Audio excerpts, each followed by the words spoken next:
একসময় একটা গোলাবাড়িতে অনেকগুলো ইঁদুর সুখে শান্তিতে বাস করত।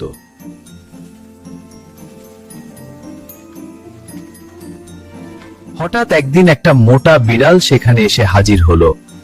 ইঁদুরের লোভে বিড়ালটা সেখানেই থাকতে শুরু করলো। এরপর থেকে ইঁদুরদের জীবন হয়ে উঠল ভয় আর আতঙ্কে ভরা। আমরা তো আর এভাবে বাঁচতে পারবো না। একদিন সব ইঁদুর মিলে গোপনে একটা সভা করলো। আমাদের বাঁচার একটা উপায় বের করতে হবে। একদিন সব ইঁদুর মিলে গোপনে একটা সভা করলো। আমাদের বাঁচার একটা উপায় বের করতে হবে। এর জন্য আমাদের একটা চালাকি করতে হবে। কিন্তু কিভাবে? ভয় পেও না, আমি একটা উপায় ভেবেছি। আইডিয়া আছে। কি আইডিয়া বলো বলো। আমরা যদি বিড়ালের গলায় একটা ঘন্টা বেঁধে দিই, তাহলে বিড়াল এলে আমরা আগেই শুনতে পাব। এই কথা শুনে সব ইঁদুর খুব খুশি হয়ে হাততালি দিতে লাগলো। দারুণ দারুণ আইডিয়া।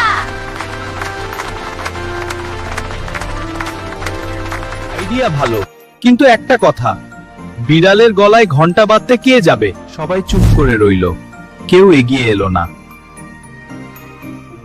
এই গল্প থেকে আমরা কি শিখি? কাজের কথা বলা যত সহজ, কাজটা করা তত সহজ নয়।